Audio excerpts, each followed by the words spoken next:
వచనము 2వ వరుస, అవి ఎన్నైనను అన్నియు క్రీస్తునందు అవునన్నట్టుగానే ఉన్నాయి. ఆమెన్.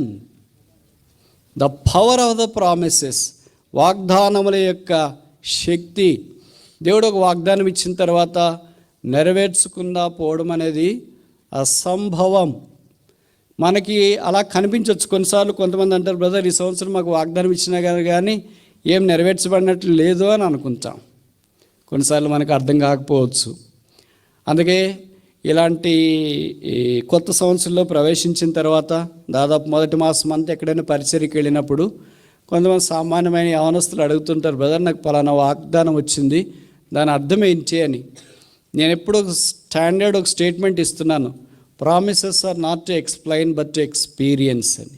వాగ్దానాలు అనేవి ఎక్స్ప్లెయిన్ చేయటానికి కాదు, అవి అనుభవించటానికి అని. ఈ మధ్యలో కూరెళ్ళినప్పుడు ఒక సహోదరుడు వచ్చి ప్రార్థన చేయమని కోరాడు. బ్రదర్ దేని కొరకు ప్రార్థన చేయాలంటే ఆయన అన్నాడు, నాకు వాగ్దానం నెరవేరకుండా ప్రార్థన చేయండి అన్నాడు. వాగ్దానం నెరవేరమని ప్రార్థన చేసేవాళ్ళని సాధారణంగా చూస్తాం, కానీ వాగ్దానం నెరవేరకుండా ప్రార్థన చేయాలా అని నిజంగా అంటున్నాడా, పొరపాటున ఏదైనా నిద్రమత్తులో అంటున్నాడా అని ఇంకోసారి అడిగాను, బ్రదర్ దేని కొరకు ప్రార్థన చేయమంటారు అని. నాకు వాగ్దానం నెరవేరకుండా ప్రార్థన చేయండి అన్నాడు. అరే ఏం వాగ్దానం వచ్చింది నీకంటే, నిన్ను సజీవుల దేశంలో నుండి నిర్మూలన చేసేదను. కీర్తనలు 52:5. మరి వాగ్దానం వస్తే భయమేగా. ఎందుకు అది పెట్టారో తెలియదు. కొన్నిసార్లు పొరపాట్లు జరుగుతుంటాయి, అట్లాంటివి కూడా ప్రింట్ అయి వస్తుంటాయి. ఇంకా చాలా వందల వేలు ఉంటాయి కనుక సార్ట్ చేసి అలాంటి వాగ్దానాలు పక్కన తీయడం అనేది కొంత కష్టమే. అలాంటివన్నీ పక్కన తీసి పెడితే మంచిది. మొదటి సంవత్సరంలో మొదటి రోజు అలాంటి వాగ్దానం వస్తే నేను సజీవుల దేశంలో నుండి నిర్మూలన చేసేదంటే ఈ వాగ్దానం నెరవేర్చండి అని ప్రార్థన చేయమని ఎవరు కోరుతారు? నాకు ఒకసారి ఒక క్షణం షాక్ అయిపోయింది. నేనన్నాను, బ్రదర్ దేవుడు మీకు ఈ వాగ్దానం ఇచ్చినాడు, ఇది బైబిల్లో రాయబడింది, కానీ సజీవుల దేశంలో నుండి నేను నిర్మూలన చేసేదనంటే ఇది భౌతికమైన మౌనం మాత్రమే అని అనుకోవద్దు, కానీ దేవుడి వాగ్దానము నెరవేర్చ సమర్థుడు. కొన్నిసార్లు మనకు వాగ్దానం వచ్చిన వెంటనే భౌతికంగానే మనం ఆలోచిస్తాం. నిన్ను స్వస్థపరిచే యెహోవా నేనే అంటే ఈ సంవత్సరం హాస్పిటల్కి వెళ్ళాల్సి వస్తుందేమో అనుకుంటా. నీతో కూడా వచ్చేవాడు నీ దేవుడైన యెహోవా అంటే అబ్బా ఈ సంవత్సరం వీసా వస్తుందేమో, అమెరికా వెళ్ళాలేమో అని అనుకుంటాం. నీవు కన్నీరు విడుచుట చూచితేనే నీ ప్రార్థన ఆలకించి ఉన్నానంటే ఇంక కన్నీళ్ళు ఈ సంవత్సరం తప్పవేమో అని మనం తలస్తూ ఉంటాం. నా కృప నీకు చాలనంటే ఈ సంవత్సరం చాలా పోరాటాలు ఉంటాయేమో అని అనుకుంటాం. ఇంకా కొంతమంది వాగ్దానం వస్తుంది, యుద్ధం యెహోవాదే అని. వచ్చి ఇలాంటి వాగ్దానం వస్తే ఇప్పటికే చాలా యుద్ధంలో ఉన్నాం. The battle బిలాంగెత్ unto the lord, యుద్ధం యెహోవాదే అనే వాగ్దానాలు వస్తుంటాయి. కనుక ఈ వాగ్దానాలు వచ్చినప్పుడు అంతా మనం ఏమనుకుంటామంటే భౌతికంగా ఆలోచిస్తాం. నేను కూడా రక్షించబడినప్పుడు వాగ్దానం తీసుకుంటే మొట్టమొదటి నాకు వచ్చింది యెహోషువ 1:3, every place that the sole of your foot has stead upon that have I given unto you. నీవు అడుగుపెట్టి ప్రతి స్థలము నేను నీకు ఇచ్చి ఉన్నాను. నేను అనుకున్నా ఇంకెన్ని ప్లాట్లు కొంటాను, ఎన్ని స్థలాలు కొంటాను. ఒక బిల్డర్ అయితేనేమో, రియల్ ఎస్టేట్ వ్యాపారం అయితేనేమో, ఎక్కడ హైదరాబాద్లో కొంటానా, బెంగళూరు కొంటానా, ఎక్కడ కొంటానో తెలియదేమో, చాలా ఉబ్బితబ్బిబ్బి అయిపోయా. ఇప్పటిదాకా నాకు ఆశ్చర్యమైన సంగతి ఏంటంటే ఒక్క సెంటు స్థలం కూడా లేదు, ఒక్క ఫ్లాట్ కూడా లేదు. ఏమి నా సొంతమని నాకు తెలిసి ఇప్పటిదాకా ఏమున్నట్లు నాకు తెలియదు, నేను వాడే బండితో సహా, 2 వీలర్తో సహా. మరి ఇప్పుడు దేవుడు వాగ్దానం నా జీవితంలో నెరవేరిందే లేదా? తరిచి చూసినప్పుడు, ఆలోచించినప్పుడు నాకు అనిపించింది బహుశా ఆత్మీయంగేమో ఇది పరిచర్య కొరకు ఆయా స్థలాలకు వెళ్ళినప్పుడు దేవుడు కొంతమందిని వాక్యం ద్వారా సంధించి వారిని ఆత్మ సంబంధమైన మార్గంలోనికి తీసుకొని రావటం కొరకై ఏర్పాటు కలిగి ఉన్నాడేమో. కనుక వాగ్దానం యొక్క సారం ఇదేమో అని గుర్తించడం ఆరంభించిన. కనుక అనేక సందర్భాల్లో మనకు వాగ్దానం వచ్చినప్పుడు మనం భౌతికమైన దానికంటే ఆత్మీయంగా ఆలోచించడం చాలా ప్రాముఖ్యం. రెండవది, వాగ్దానం నాకు ఎక్స్ప్లెయిన్ చేయండి అని ఎవరి దగ్గరికి వెళ్ళాల్సిన పని లేదు. మీరు కూడా దాని గురించి ఎక్స్ప్లెనేషను దేవుణ్ణి అడగడం కంటే ఎక్స్పీరియన్స్ అడగడం చాలా మంచిదని నా భావన. కనుక promises are not to explain but to experience.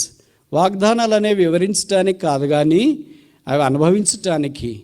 కనుక దేవుని దాసుడైన భక్త్ సింగ్ గారు ఆయన జతపని వారు ఆరంభంలో వాగ్దానాలు తీసి ఇలాగ మొత్తం కార్డ్స్ వాగ్దానాలు కానీ ఇండివిజువల్ ప్రామిసెస్ కానీ తీసి ప్రజలందరి కొరకు దేవుని వాక్యం మీద నమ్మకం ఉంచడానికి, అభ్యాసం చేయటానికి పూనుకున్నారు. అలాగూ అభ్యాసమై దేవుని వాక్యం అంటే ప్రజలకు గౌరవం వచ్చింది. దేవుడు వాక్యం ఇచ్చి నెరవేర్చేవాడు అని అర్థమైంది. దాన్ని చూసి కొంతమంది పక్కన వేరే ఫెలోషిప్ వాళ్ళు అనుకున్నారు, ఏంటిది సిల్క్ శాస్త్రము అని. బట్ అప్పుడేమో సిల్క్ శాస్త్రం అని విమర్శించినారు. ఇప్పుడు మనకంటే ఎక్కువ ముందు వాళ్ళే ఏర్పాటు చేసినారు.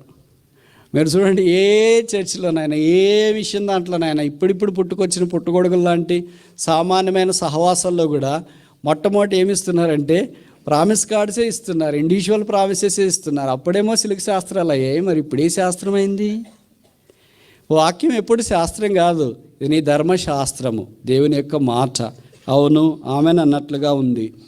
కనుక మొదటిది ఏంటంటే the person of the promise, వాగ్దానముల యొక్క లేదా వాగ్దానం యొక్క వ్యక్తి, దట్స్ గాడ్, దేవుడు. రెండోది the power of the promise, వాగ్దానముల యొక్క శక్తి, అదేంటంటే ఆమెన్, దేవుడు ఇచ్చిన మాట దేవుడు నెరవేర్చడానికి ఆమెన్ అని చెప్ప సమర్థుడు. మూడవది ఏంటంటే 2 Corinthians chapter 1 verse 23rd line, కొరింథీయులకు రాసిన 2వ పత్రిక 1వ అధ్యాయము 20వ వచనం 3వ వరుస. అవునన్నట్టుగానే ఉన్నవి గనక మన ద్వారా, దేవుడు వాగ్దానాలు దేవదూతలకి లేదండి, మీరు ఈ మాట గమనించాలి. No angel is suppose to claim any promise other than a sinner saved by grace like you and I. ఎంత ఆధిక్యత ఇది, ఎంత భాగ్యం ఇది! దేవదూతలు వాగ్దానం క్లెయిమ్ చేయటానికి లేదు, కానీ మనలాంటి పాపులం యేసుప్రభు యొక్క శిలువ ద్వారా రక్షించబడి లేదా కడగబడి శుద్ధీకరించబడిన వాళ్ళము మనకి భాగ్యం వచ్చింది. ఏ భాగ్యము? దేవుని యొక్క వాగ్దానాలు క్లెయిమ్ చేసే భాగ్యంలోనికి మనం తీసుకురాబడ్డాం. కనుక the people of the promise, వాగ్దానము యొక్క ప్రజలు. ఈ వాగ్దాన ప్రజలు అందరికీ లేవు, ఇశ్రాయేలుని గురించి మాత్రమే అపోస్తలుడైన పౌలు రాస్తున్నాడు. నిబంధన వారిది, వాగ్దానములు వారివి, ధర్మశాస్త్రము వారిది, రక్షణ యూదుల్లో నుండే వచ్చింది అని. కనుక వాగ్దానాలు పాత నిబంధన ప్రకారం అయితే యూదులకు మాత్రమే ఉన్నాయి. ఇప్పుడు కొత్త నిబంధనలోనికి మనం వచ్చిన తర్వాత యేసుక్రీస్తు యొక్క శిలువను బట్టి పాత కొత్త నిబంధనలో ఉన్న విశ్వాసుల యొక్క వాగ్దానాలన్నీ స్వతంత్రించుకుంటే కొరికే శిలువ దగ్గరికి వచ్చినప్పుడు శిలువను చూడగానే యేసు ప్రభు రక్తం ద్వారా కడగబడి పరిశుద్ధపరచబడి ఆయన కుమారుడుగా కుమార్తెగా అయిన వెంటనే all the Bible belongs to us. ఈ బైబిల్ అంతా మనకు చెందినదైపోతుంది. It's no more a foreign book, but it's a personal book. ఇది వ్యక్తిగతమైన పుస్తకంగా మార్చబడుతుంది. నాలుగవది 2 Corinthians chapter 1 verse 20, కొరింథీయులకు రాసిన 2వ పత్రిక 1వ అధ్యాయము 20వ వచనం, ఆఖరి వరుస, అవి ఆయన వలన నిశ్చయములై ఉన్నవి. పర్ఫెక్చువాలిటీ ఆఫ్ ద ప్రామిసెస్, ఇవన్నీ క్షయమైపోయేవి కాదు, నిశ్చలమై ఉన్నవి, కదలకుండా. They are all constant. There is no change in the promises. మార్చుకోవటానికి అంటే మనము వెనకది ముందుదానికి అలాగ మనకి ఇష్టం వచ్చిన మార్చుకోవటానికి లేదు. కొంతమందికి ఉన్న ఒకలాంటి అలవాటు ఏంటంటే అది వాళ్ళు మంచి అలవాటు అనుకుంటారు, కానీ అది మంచి అలవాటు కాదేమో. వాళ్ళు ఇప్పుడు వాగ్దానం తీసుకున్నప్పుడు వాళ్ళకి ఇదే వచ్చింది అనుకోండి, పొరపాటున ఇది రాకూడదని కోరుకుంటాం, ఇది లేదని కూడా తలస్తాం. సజీవుల దేశంలో నుండి నేను నిన్ను నిర్మూలన చేసేదిరా అని.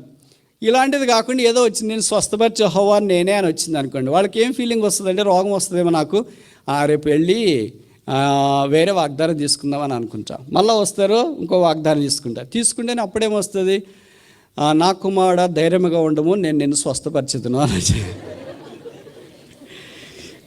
అరే ఏంటి, ఏది తీసుకున్నా ఇదే వచ్చేటట్లుంది, ఈ ఆదివారం వచ్చే ఆదివారం కరెక్ట్గా తీసుకుందాము అని అనుకుంటాము.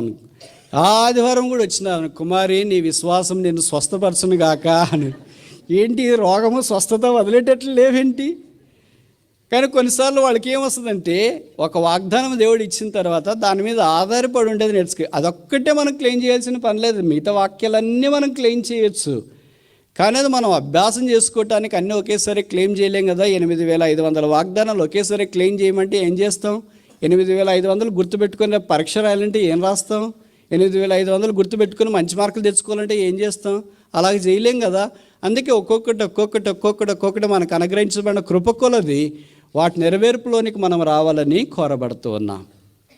ఐదవది ఆఖరిది 2 Corinthians chapter 1 verse 20. కొరింథీయులకు రాసిన రెండవ పత్రిక 1వ అధ్యాయము 20వ వచనం. మన ద్వారా దేవునికి మహిమ కలుగుటకై, this is the ultimate purpose of the promises. వాగ్దానముల యొక్క పరాకాష్ట ఉద్దేశం ఏంటంటే దేవునికి మహిమ. Started with God, ending with God.